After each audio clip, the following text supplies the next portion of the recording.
one filmmaker has always been ahead of his time. Time, stop!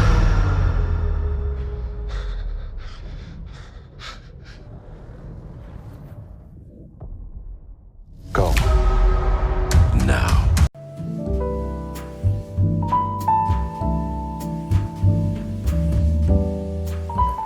Francis Ford Coppola, ou Coppola, eu nunca sei exatamente como é o nome dele, ele é italiano, né?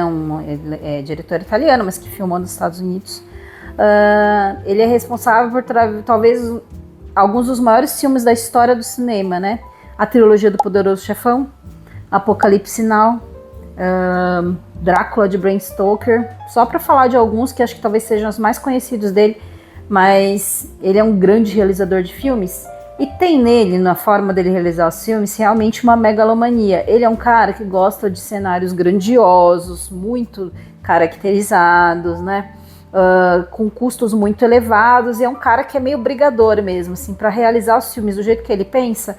Ele sempre teve muitas brigas e muitos embates com a indústria do cinema para poder realizar do jeito que ele gostaria.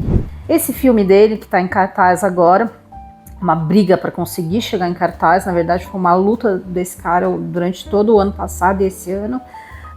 Megalópolis é um filme que esse autor, né, o Francis Ford Coppola, tá há décadas tentando botar em prática, tá? Então a gente tem que levar em consideração que os pensamentos, os raciocínios, as reflexões que ele fez não são desta década, talvez não sejam nem dos anos 2000, talvez quiçá tem muito mais tempo do que isso. E ele nunca conseguiu ninguém para bancar esse sonho de realizar esse filme dele. Então o que ele fez foi, bom, já estou com bastante idade, ele já está realmente com bastante idade, todo mundo da família dele já está independente.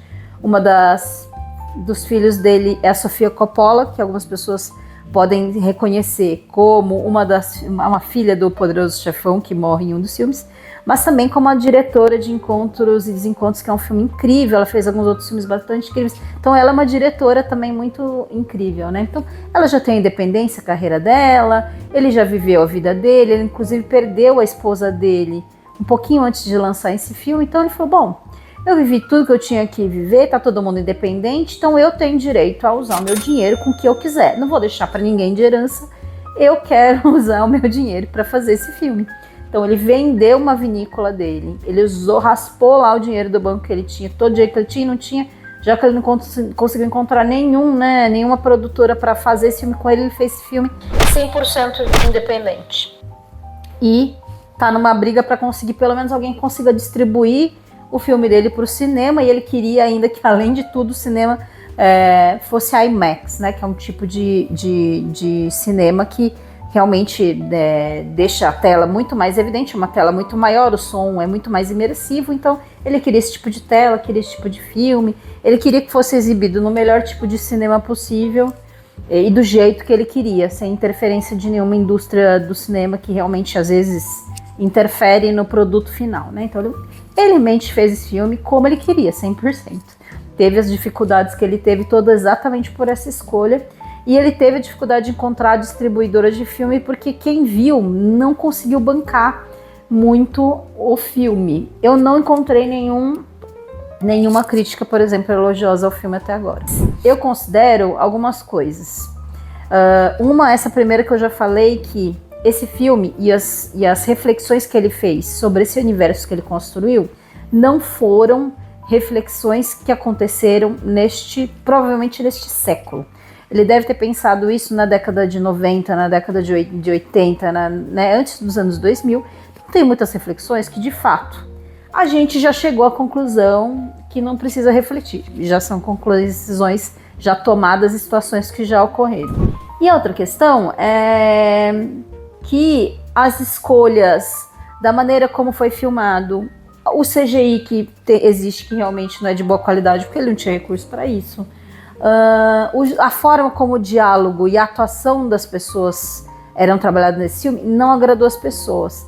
Mas eu acho que se for juntar o que ele construiu, por que ele construiu dessa forma e como ele queria mostrar isso, para mim faz sentido. Então, sobre o que é Megalópolis? Megalópolis seria uma cidade fictícia que para mim é Nova York, que seria o transportar da Roma antiga, do Império Romano, para Nova York. Então é como contar que o Império Americano é igual ao Império Romano, que para crescer destruiu o resto em torno. Tenha pessoas extremamente megalomaníacas naquele ambiente e, vamos dizer, um pouco autocratas, como existem pessoas da mesma maneira dentro do Império Americano, né? Então existe essa cidade fictícia que chama Nova Roma, óbvio, e que seria Nova York, mostra o prédio Chrysler lá, antigo, onde ele reflete sobre a vida do personagem principal. E os personagens principais são... Eu estava vendo uma entrevista do Francis Ford Coppola com o Walter Dellenogari, que é um comentarista de cinema, um crítico de cinema, e o Dellenogari, ele é também historiador, então assim, ele tem muita base técnica para poder discutir sobre isso com o Coppola. E o Coppola realmente falou que ele usou de uma liberdade criativa e juntou alguns personagens históricos da Roma antiga em um só personagem. Então tem lá o César Catilina. Existiu realmente um personagem chamado Catilina na história de Roma, e existiu o César, que a gente conhece, o imperador de Roma. Então ele juntou os dois personagens no só, criou um híbrido, que é esse personagem, chama César Catilina, que é o personagem principal do Adam Driver. Ele é um grande visionário, ele é um Elon Musk, assim. Ele descobriu uma molécula diferente, né, que sofre umas metamorfoses e pode desenvolver formatos muito, vamos dizer, revolucionários e que meio que auto se gestam, vamos dizer assim. Eles têm meio que vida própria, então construiria um tipo de cidade nova. Ele gostaria de criar uma cidade nova dentro da Nova Roma, em que todos os prédios fossem feitos desse material. Então eles vão sofrendo mutação enquanto estão se desenvolvendo, enquanto você usa, eles mudam e tal.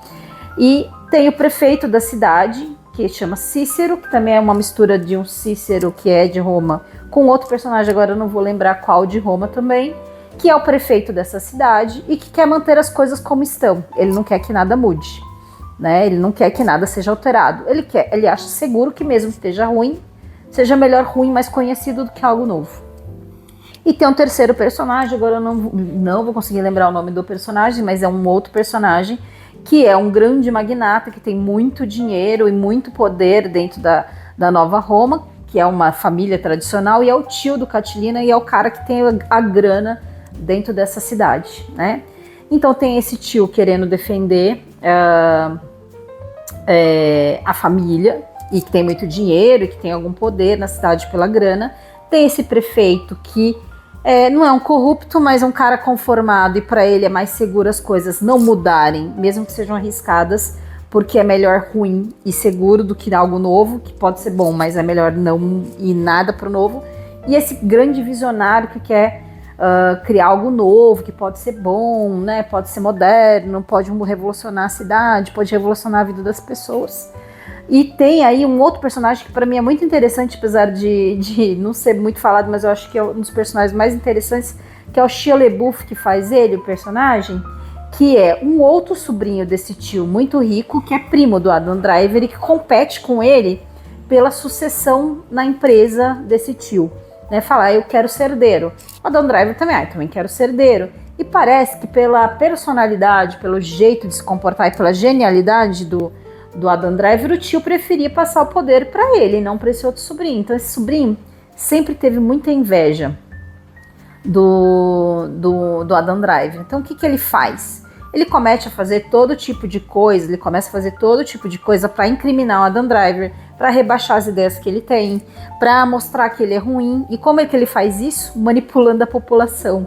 Ele um pouco se importa com o povo, mas como César Catilina tá usando o poder dele e o dinheiro para fechar uma área grande da cidade, que era uma área de população pobre, né, em sofrimento, para construir essa nova cidade dele, que inclusive poderia dar uma qualidade de vida melhor para essas pessoas, mas as pessoas não se conformam com o que está acontecendo agora, que está sendo retirada a moradia delas, então elas estão todas muito revoltadas.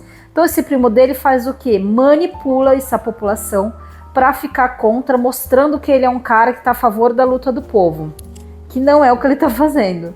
mas é uma maneira dele conquistar, né, corações e mentes através de um discurso populista, mas manipulativo, porque ele não vai usar para fazer bem para o povo. Então ele está falando um pouco, fazendo uma grande fábula do que seria o universo corrupto, criminoso, grandioso da Roma, numa cidade que seria Nova York, ou seria a representação do que é os Estados Unidos, e nada representa maior os Estados Unidos que Nova York, e a sua grandiosidade, e a sua megalomania, e o jogo de poder naquele lugar, e a corrupção, e a pobreza, e a manipulação, e esse imperialismo que é o Império Romano, e todo o mal que ele fez para a humanidade, todo o bem que ele fez para a humanidade, mas todo o mal que ele fez para a humanidade, e todo o mal e todo o bem que o imperialismo americano fez para a sociedade.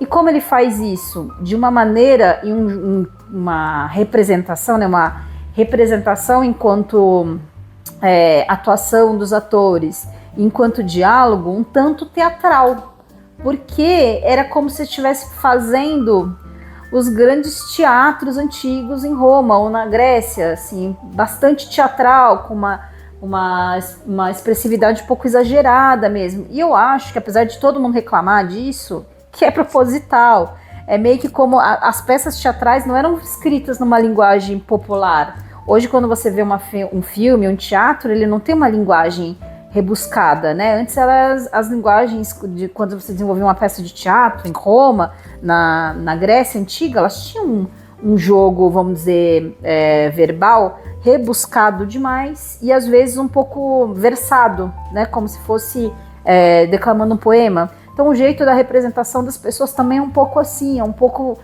exagerado, exaltado, teatral demais e meio versado. Então as pessoas acham que é um pouco pedante, mas eu acho que é propositalmente pedante, transferir esse mundo lá, né, de Roma para um universo fictício futuro, vamos dizer, uma distopia, né, atual nossa.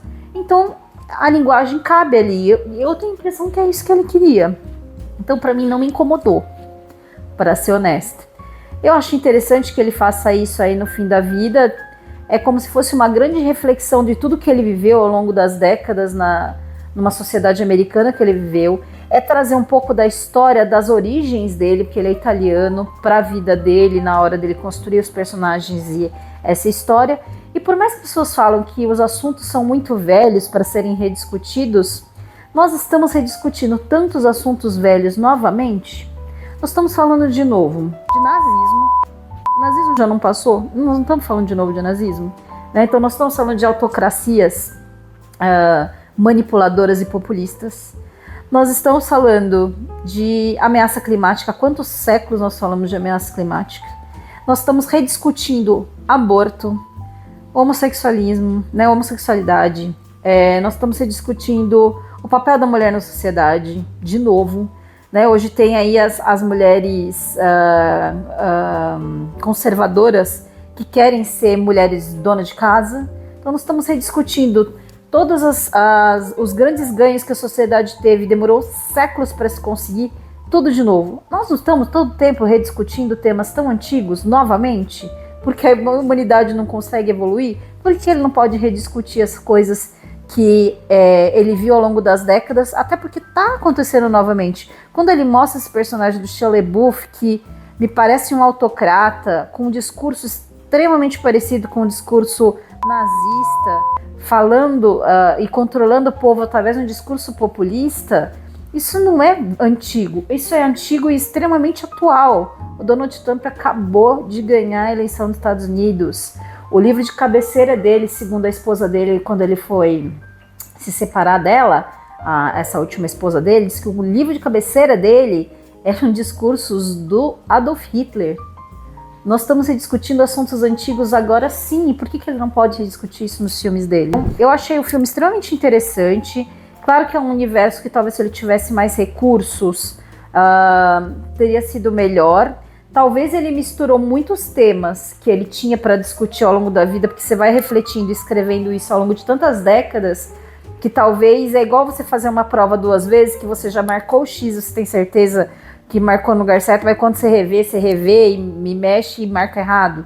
Então talvez ele tenha revisto muitas vezes o que ele pensou e tenha ficado um pouco confuso, mas eu não acho que deixe de ser válido, né? Não só pelo fazer, pela ousadia dele de fazer esse filme sozinho, sem nenhum recurso, né? Cumprindo um sonho dele de vida, né, que ele tem, mas também pelas reflexões que ele traz, que não são, para mim, antigas, elas são extremamente atuais, né? Então, eu acho que as pessoas estavam esperando alguma coisa no caminho do que ele desenvolveu em outros filmes, e esse filme não é isso, mas por que ele também, e que bom que ele, ao longo da sua vida, e já tão longevo como criador de uma mitologia, por que ele não pode criar algo novo e diferente dentro do que ele produz? Porque ele não pode fazer agora um teatro romano dentro do cinema, numa distopia americana recente dentro do cinema? Eu acho que é uma forma dele poder se expressar, né? Talvez esse filme, como muitos filmes acaba acontecendo, sejam revistos ao longo da história daqui muitos anos e as pessoas mudam de opinião e se tornem um clássico. Hoje, nesse momento, acho que as pessoas tinham uma expectativa muito grande ou esperavam outra coisa e está todo mundo muito decepcionado. Eu, pessoalmente, não me decepcionei, alguns temas me interessaram muito. Ele falou um pouco sobre coisas que são ultrapassadas, extremamente atuais, que o grande impulso para você criar coisas e ter esperança na vida é a relação afetiva com as pessoas, é o amor, que a gente deveria ter um convívio mais harmonioso entre nós seres humanos e nós com os outros seres que estão na nossa natureza, por exemplo, que eu achei um tema bastante relevante que ele falou. A gente não tem um convívio harmonioso com os outros seres da natureza, né, que nos servem e a gente deveria servir a eles também, e a gente não tem esse convívio harmonioso. São temas que, assim, ai, que coisa antiga, ai, que coisa brega, né, que coisa mais antiquada. Não acho que seja, é um tema antigo que cabe muito hoje. Com tanto ódio que a gente vê, a gente não tem que rediscutir o amor novamente, né? Com tanta realmente destruição do meio ambiente, a gente não tem que rediscutir realmente o nosso papel dentro desse ecossistema, né? A gente, quanto uma parte do ecossistema, a gente é só uma parte do ecossistema, a gente não é dono do ecossistema, a gente não tem que rediscutir isso de novo, né? A gente não tem que discutir uma sociedade conformista com as coisas, a gente não tem que discutir grandes autocratas populistas que manipulam as pessoas em situação vulnerável, a gente não tem que discutir ganância, a gente não tem que discutir grandes pessoas que são gênios megalomaníacos, mas que às vezes perdem o controle da sua genialidade. Tipo, nem nada desses temas que ele trouxe são antiquados ou deixam de ser importantes para serem discutidos, né? Vamos ver quais são as opiniões, talvez pessoas revejam esse filme e tenham as outras impressões. Eu ouvindo um pouco do Coppola, porque ele deu bastante entrevista, porque ele esteve no Brasil agora no Festival de Cinema, ele deu entrevista para vários veículos, vários críticos, e eu achei bastante interessante as coisas que ele trouxe, me esclareceu algumas coisas e me fez refletir outras, né? Então talvez se as pessoas tenham um pouco mais de interesse em conhecer melhor essa mitologia que ele criou, talvez se interessem mais e compreendam melhor esse filme. Pessoas jovens que não conhecem as reflexões antigas gostaram muito, por exemplo. Foram pessoas que estiveram nesse encontro em que foi visto o filme dele e foi ter feito um debate sobre o filme depois com a presença dele na Mostra Internacional de São Paulo. E os jovens gostaram muito, porque muitas coisas que talvez para um mais antigo já foi discutido e tá antigo, para o jovem não é algo novo. E tá atual. Por isso que chamou atenção e agradou os jovens. Não é isso que a gente deveria fazer? Inspirar os jovens, inspirar a reflexão dos jovens que vão ser quem vão construir a sociedade futura. Então acho que ele cumpriu o papel dele mais uma vez. Ele disse que não é o último filme dele. O pessoal, agora ele fez o filme do sonho dele, não vai mais fazer filme, e já está trabalhando num novo filme. É que ele precisava virar essa página da história. A gente também não tem que virar tantas páginas da nossa história. Ele virou a página da história, ele precisava resolver esse elefante branco que ele tinha na sala dele. Que bom que ele fez isso, né? E eu recomendo que as pessoas assistam. Eu gostei bastante do filme, tem reflexões bastante interessantes sobre a sociedade que a gente vive.